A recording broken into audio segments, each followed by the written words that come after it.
ነጻነት ወርቅነህ እባላለሁ። አርቲስት ነጻነት ወርቅነህ ጧቱን እንዲህ ነበር የጀመረው። ወደ ስራ ሊሄድ እየለባበሰ ነበር። ህመም ሲሰማው ጓደኛውን ጠርቶት ወደ አይሲኤምሲ ሆስፒታል ሄዱ። መንገድ ላይ ያለም ህመሙ እየባሰበት ነበር። ሆስፒታል ከደረሰ በኋላ ምሳ ሰዓት ገደማ አረፈ። ዛሬ መላው ኢትዮጵያዊ በሐዘን ድባብ ውስጥ ሆነን በክብርና በናፍቆት እየተሰናበት ነው ስላለው ድንቅ የጥበብ ሰው የሳቅ ምንጫችን ተወዳጁ አርቲስት ነጻነት ወርቅነህ ነፂ ጥልቅና ልዩ ዘገባ ይዘንላችሁ ቀርበናል። ነጻነት በስክሪን ላይ የምናየው በየሳምንቱ በኢቢኤስ ቤተሰብ ጨዋታ ፕሮግራም ቤታችን ገብቶ የሳቅ ምንጭ ሆነን ጭንቀታችንን የሚያስረሳን ተዋናይና አቅራቢ ብቻ አልነበረም። ከካሜራ ጀርባ ከእይታ የተሰወሩ እጅግ የሚደንቁና በብዙ የህይወት ውጣ ውረዶች የታጠሩ ታሪኮች ባለቤት ነበረ። የነጻነት ህይወት ለማንኛውም ተስፋ ለቆረጠ፣ በችግር ውስጥ ላለና ነገን በናፍቆት ለሚጠብቅ ሰው ትልቅ ትምህርት የሚሆን ነው።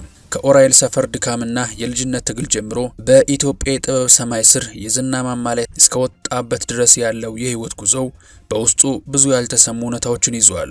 ነጻነት ለጥበብ የነበረው ፍቅር፣ ለሙያው የከፈለው መስዋዕትነትና ያሳየው ታላቅ ስነ ምግባር ዛሬ በሞቱ ጊዜ ከስራዎቹ በላይ ምስክር ሆነው ወጥተዋል።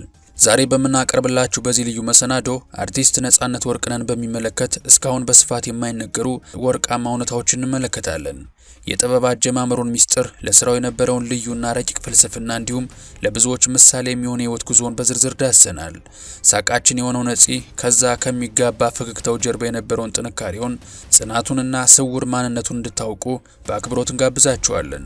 እስከ ፕሮግራሙ ፍጻሜ ድረስ ይህንን ታላቅ የጥበብ ሰው አብረን እንዘክረው ዘንድ የነጻነትን የመጨረሻ ስንብትና አሻራ እንድትከታተሉ አብራችሁን ቆዩ።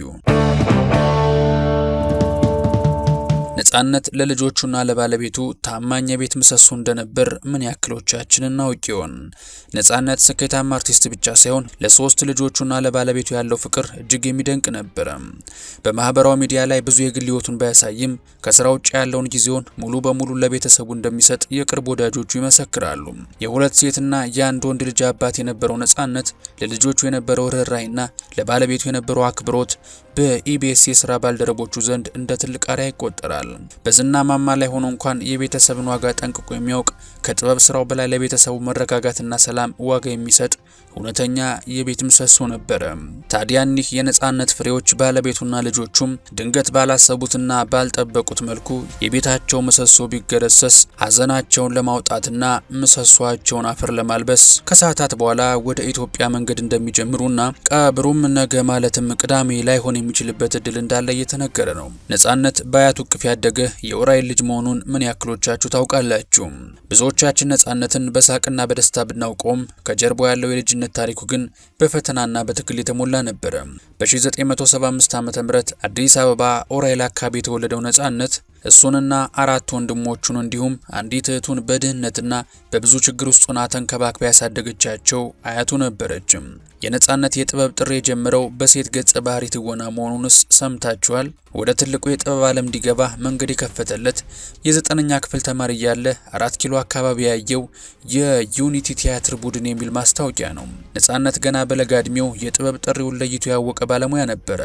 በወቅቱ የነበረውን ልዩ ተሰጥኦ የተረዱ የአማርኛ መምህሩ ቲቸር ተሻለም ነጻነት በራሱ ደርሶ ባዘጋጀው ቲያትር ላይ ሴት ገጸ ባህሪን ወክሎ እንዲተውን በማድረግ የመጀመሪያውን መድረክ አመቻችተውለታል። ይህ በጠዋት የበቀለ ተሰጥኦ ዛሬ የምናውቀው ነጻነት ከመሬት ተነስቶ ሳይሆን ገና በልጅነቱ በመድረክ ላይ የነገሰ ባለሙያ ነበረ። ነጻነት ስክሪፕት አልባው የፈጠራ ሊቅና የማስታወቂያ አብዮተኛ እንደነበር ያውቁ ኖሯል።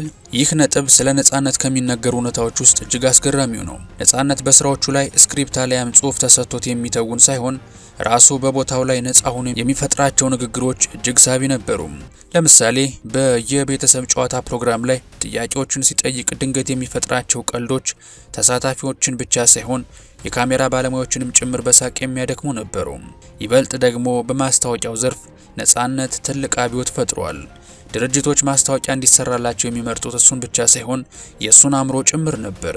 በሌሎች ባለሙያዎች ያልታየ ልዩ የንባብ አቀራረብ የነበረው፣ የንግድ ስራዎችን ወደ ሰው ልብ እንዲገቡ የሚያደርገው በደረቅ ቃላት ሳይሆን ልክ ለቤተሰቡ እያወጋ እንደሚገኝ ሰው በሚመስል ተፈጥሯዊ አቀራረቡ ነበር። ነጻነት ለነጻነት ስሙ ብቻ ሳይሆን የትወና ፍልስፍናውም ነበር ይሉታል የሙያ አጋሮቹም። የነጻነትን የመጀመሪያውን የባንክ አካውንት የከፈቱለት ጥላውን ዘውገ መሆናቸውን ታውቁ ኖሯል። ነጻነት በህይወቱና በሙያ ጉዞ የማይረሳቸው ሁለት ትልልቅ ሰዎች አሉ። መኳንንት ጽጌና ጥላሁን ዘውገ ናቸው። በተለይ ታዋቂው አርቲስት ጥላሁን ዘውገ ነጻነት ያለውን አቅም ገና በጠዋቱ በማየቱ ወጣቱን አርቲስት በብዙ መንገድ ደግፎታል። ነጻነት ገና በወጣትነቱ ፎቶ አምጣ ተብሎ የመጀመሪያ የባንክ አካውንት የከፈተለት በጥላሁን ዘውገ አማካኝነት እንደነበር በአድናቆት ይናገራል። ይህ ውለታና የሞራል ድጋፍ ነጻነት በጥበብ ዓለም ስር እንዲሰድና ለራሱ ትልቅ ግምት እንዲሰጥ ያደረገው ወሳኝ አጋጣሚ ነበረ። ነጻነት የጥላቻና የትችት አንቲቫይረስ የሆነ ስብዕና እንደነበረው ይነገራል። ይህ ነጥብ ነጻነትን በኢትዮጵያ የጥበብ ዓለም ውስጥ ካሉ ብዙ አርቲስቶች ለይቶ የሚያስቀምጠው ትልቁ መገለጫው ነው። ነጻነት ማንንም ሳይረብሽ መኖርን በሐዘንና በከባድ ህይወት ፈተናዎች ውስጥ እንኳን ሳይቀር ፈገግታን ሳይለዩ ማለፍ የሚችል ትልቅና አስተዋይ መንፈስ የነበረው ሰው ነበረ። በተለይም የዛሬው ዘመን የማህበራዊ ሚዲያ መድረኮች ለትችትና ለጥላቻ ንግግሮች ቅርብ በሆኑበት በዚህ ወቅት ነጻነት የሚሰነዘሩበትን አሉታዊ አስተያየቶች መልሶ በመሳደብ ወይም በቁጣ ሳይሆን በዝምታና በአዝናኝ ቀልዶች የመመለስ ድንቅ የማስተዋል ችሎታ ነበረው። ለዚህም እንደ ትልቅ ማሳያ የሚጠቀሰው በአንድ ወቅት በማህበራዊ ሚዲያ ላይ ነጻነት ወርቅነህ ከዚህ ዓለም በሞት ተለየ የሚል ጽሑፍ የሐሰት ወሬ ተሰራጭቶበት በነበረ ጊዜ ነጻነት ነገሩን የሰማው በቁጣ ፋንታ ስሜትን በሚያረጋጋና ይቅር ባይነት በተሞላበት የቀልድ መንፈስ ነው። ይህ ድርጊቱ የሚያሳየው ነጻነት ከጥላቻ ብቻ ሳይሆን ሰውን ከአእምሮ ሰላም ከሚያርቁ ጭንቀቶችም ጭምር ነጻ የነበረ ሰው መሆኑን ነው። የሱ ህይወት የሚሰሙትን ሁሉ አለመቀበል እና ለክፋት በክፋት አለመመለስ የሚለውን ትልቅ ህይወት ፍልስፍና በተግባር ያስመሰከረ ነበር። ነጻነት በእያንዳንዳችን ልብ ውስጥ በነጻነትና በክብር ዘልቆ መግባት የቻለው የማንንም መስመር ሳይረግጥ የማንንም ማንነት ሳይተችና በራሱ የሳቅና የደስታ መስመር ላይ ብቻ በትጋት በመጓዙ ነበረ። የምንወዳችሁ የፕሮግራማችን ተከታታዮች ይህንን ልዩ ዝግጅት ከመቋጨታችን በፊት አንድ ሀሳብ እናንሳ። የሰው ልጅ ህይወት አስቀድሞ የማይታወቅና በማንኛውም ሰዓት ሊገታ የሚችል መሆኑን የአርቲስት ነጻነት ወርቅነህ አሊያም ነፂ ድንገተኛ ህልፈት በድጋሚ ያሳየ ክስተት ሆኗል። ነጻነት በስሙ እንደሚገለጸው ሁሉ በሙያ ህይወቱም በነጻነት የመንቀሳቀስ የመሳቅና ተመልካችን የማዝናናት ተሰጥኦ የነበረው ባለሙያ ቢሆንም ዛሬ በድንገት ከዚህ ዓለም ተለይቷል። የአርቲስቱ ህልፈት ለኢትዮጵያ የኪነ ጥበብ ዘርፍና ለቴሌቪዥን ኢንዱስትሪው ትልቅ ክፍተት መሆኑ ግልጽ ነው። ሆኖም ግን እሱ በቆየባቸው የሙያ ዓመታት ውስጥ ያሳየው ስነ ምግባር፣ ለሰዎች የነበረው ትህትናና የፈጠረው ተላላፊ ሳቅ ለሙያ ባልደረቦቹም ሆነ ለአድናቂዎቹ እንደ መጽናኛ የሚወሰድ ትልቅ ቅርስ ነው።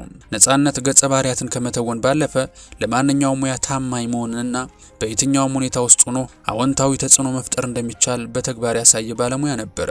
ለባለቤቱ፣ ለሶስት ልጆቹ፣ ለሙያ ባልደረቦቹና ለመላው የጥበብ አፍቃሪያን በሙሉ ፈጣሪ ጥንካሬንና መጽናናት እንዲሰጥልን እንመኛለን። የምንወዳችሁ የቻናላችን ቤተሰቦች እናንተስ ስለ አርቲስት ነጻነት ወርቅነህ የማትረሱት ትውስታ ምንድን ነው? የትኛውን የፊልም ስራውንስ ይበልጥ ተወዱለታላችሁ? ወይንስ ከቤተሰብ ጨዋታ ፕሮግራሞች ውስጥ የትኛው ክፍል አእምሯችሁ ላይ ቀርቶ ይሆን? እንደተለመደው ሀሳባችሁን በኮሜንት መስጫው ላይ እንድታጋሩን እንጋብዛችኋለን። ለዛሬ የነበረን መረጃ ይህን ይመስል ነበረ። ሌሎች ተመሳሳይ ጉዳዮችን ለማግኘት ቻናላችን ሰብስክራይብ ማድረጋችሁን አትርሱ። ቪዲዮ ጠቃሚ መረጃ ይዞ ቀርቧል ብላችሁ ካመናችሁ ላይክ በማድረግ ለሌሎች እንዲደርስ አድርጉ። ስላዳመጣችሁን ከልብ እናመሰግናለን። በቀጣይ በሌሎች ዘገባዎች በድጋሚ እስከምንገናኝ ድረስ በያላችሁበት ሰላም ቆዩ።